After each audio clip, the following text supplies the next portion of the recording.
Welcome into the Invest Well Show. I'm your host, Michael Wall. We're going to talk today about something that you more than likely will experience. And we're talking about your ticking tax time bomb. It's ticking right now. Doot, doot, doot. Can you hear that? Yep, it's happening. And you have a major tax issue probably in your future. I want to talk about it today on the Invest Well Show.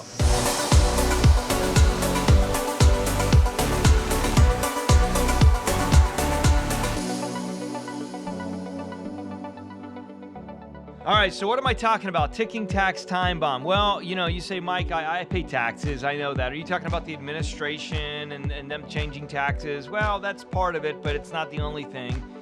When you take a look at your life, if you evaluated your life and you evaluated your money and you categorized your money, you say, okay, what buckets does my money fall into, right? You may have money that is, let me just kind of do it this way when we start out for simple education. You may or may not be aware of this, but money falls primarily into two different buckets, okay?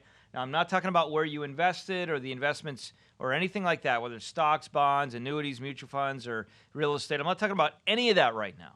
What I'm talking about right now is the fact that money falls primarily in two different buckets, okay? The first bucket is the non-qualified bucket, and that is the bucket that is not qualified to be taxed. That's the Michael Wall definition, okay? It is not qualified to be taxed, okay? That means that's money that you've earned. Let's say your income's $100,000 a year, just a simple math, right? And you're in a place where out of that income you take $10,000 a year and you save it. Maybe your income's $1 million a year and you take $100,000 a year out and you save it, okay? And you put it in your bank and you put it in your checking account or savings, whatever. That money has already been taxed because you took it out as income. Now, if you own a business, maybe you take a distribution out of your company, but the point is it's any money that's already been taxed. That now is non-qualified money. And then that money, anytime you invest it somewhere, can grow, and it will only be taxed in a capital gains status. Now, there is short-term gains and long-term gains depending on, when it's sold or bought, that kind of thing. So you want to focus on that. But I just want you to understand that you have non-qualified money, which is money that is not qualified to be taxed. The growth of it is the only thing that is taxed. So if you put $100,000 of savings from your income in an account and it grows by 10% and now that value is $110,000, the only thing that's taxed now in the future is the $10,000 because you already paid tax on the 100. Qualified money is the other type. So you got non-qualified and then you got qualified. Qualified money is the money that is qualified to be taxed. That's your 401k money. That's your 403b money. That's your IRA money. That's maybe a 457 plan if you have that at work, right? This is money that you put aside every single year, and when you put a little bit aside, maybe you put 5 or 10 or 15 or 20 or 50, whatever, thousand a year away and saved. That money that you saved every year, what happens is you got a tax break, right? When you saved it, your CPA said, hey, guess what? If you put $20,000 this year or $40,000 this year or whatever into this IRA or into a 401k, you will not have to pay taxes on that money. So you get a tax break and a tax savings as you put money into that type of an investment. But because you haven't yet paid taxes on that money, all of that money grows what's called tax deferred.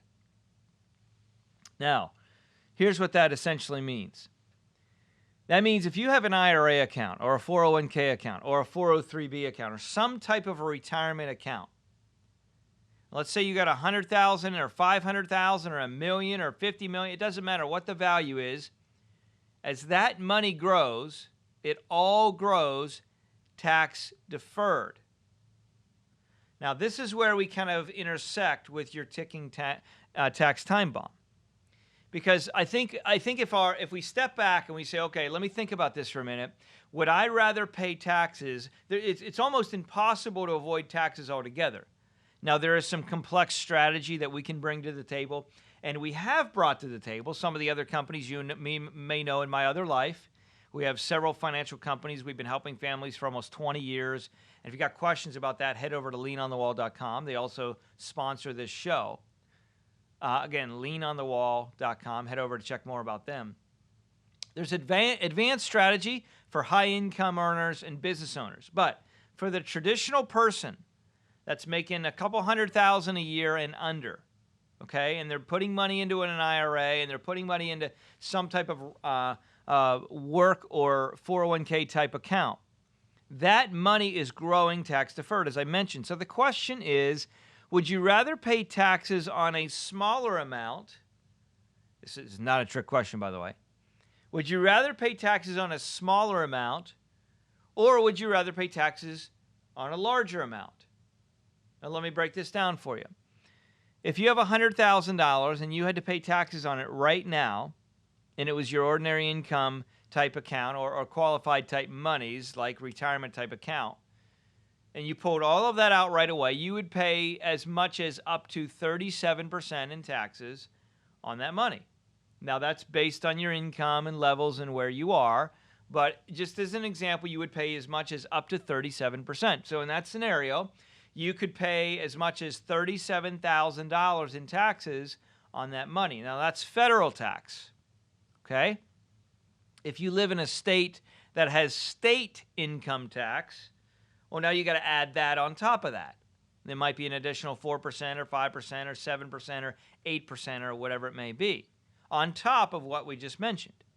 But let's just say you only have federal. Let's say you live in Florida or Texas or Tennessee that has no state income tax, okay? And so now you say, okay, geez, $37,000 on that $100,000 in taxes. I don't really like that, but I understand it, okay? The important part of that, by the way, is you got to understand that you actually only have $63,000 in that $100,000 account as an example. The government's got $37,000. That's the key metric. Now, if that $100,000 grows, and let's say it turns into $1 million, well, now that $1 million is still growing in a tax-deferred status.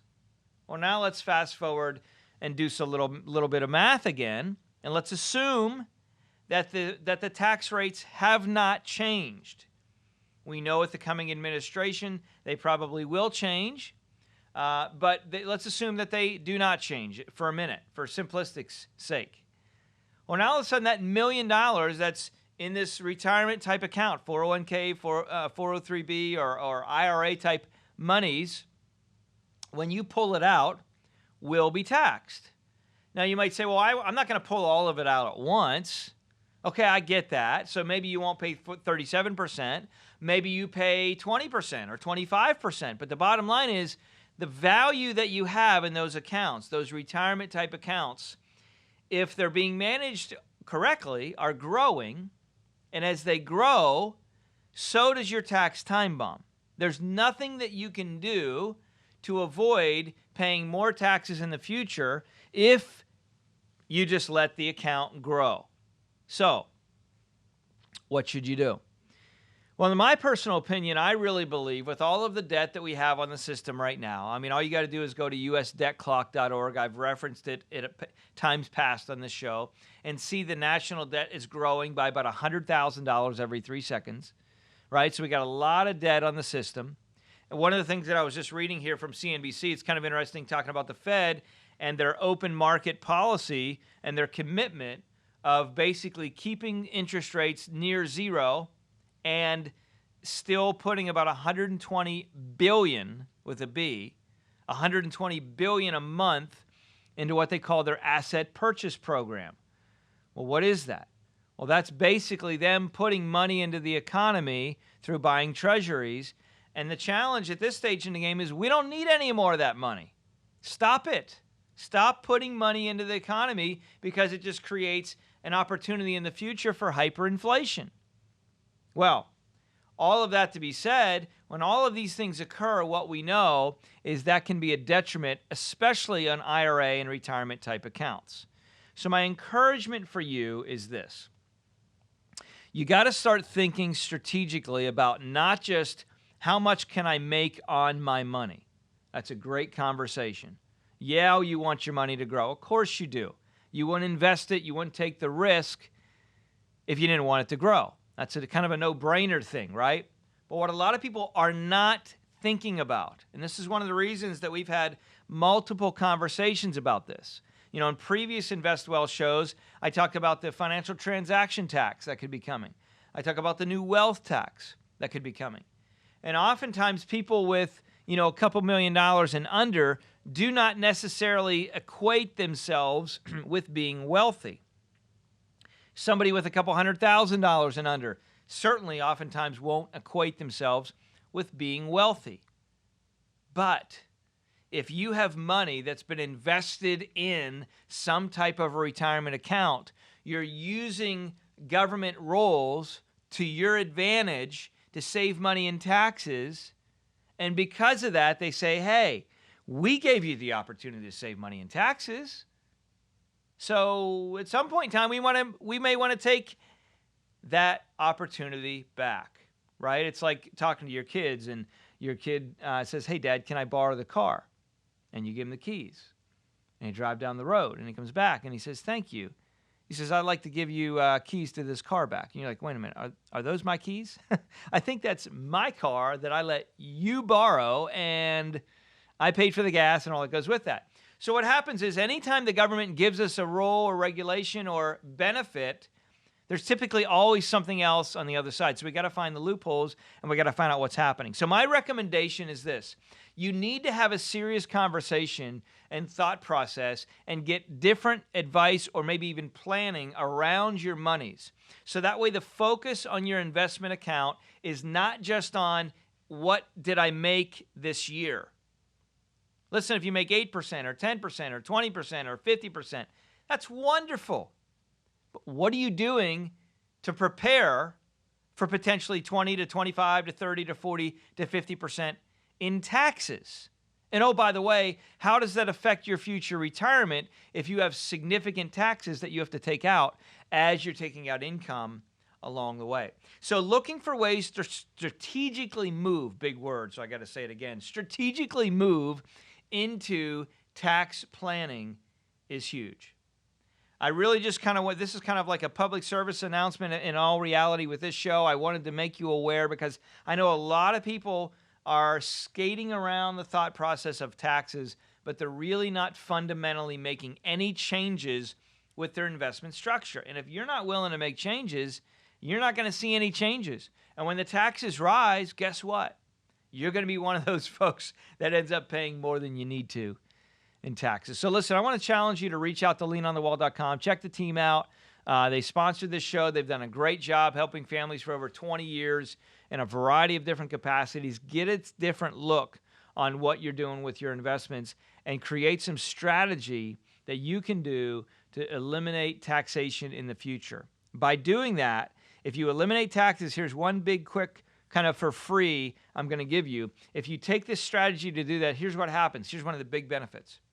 Anytime you've created tax strategy and then you take income from your portfolio and the income that you're taking is not taxed, what that means is you actually don't have to take as much money out of your account for your income. Why? Because you don't have to pay any taxes on it. In other words, if you need to take $10 out, but you got to have $3 of that $10 go to the government, well, now you only actually get to keep $7. So if you actually need 10, what that means is you need to take more like 13. You see?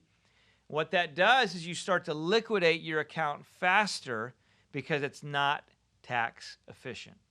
This is a huge conversation that not many people are having, and that's why I wanted to take a minute and share this with you on the Invest Well show today. Well, listen, as always, I want to make sure if you're watching on YouTube, make sure you like and subscribe, share this show with someone that needs to hear it. This is a massive conversation because there are millions and millions and millions of people in America that have retirement type accounts, and they are not thinking about this at all. They're thinking about how can I protect my money and how can I grow my money. But another key part of this conversation is how can I reduce taxes on my wealth?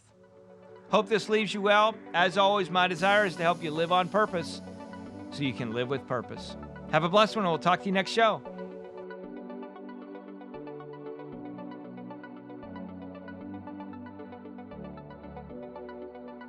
Thank you for listening to the Invest Well Show.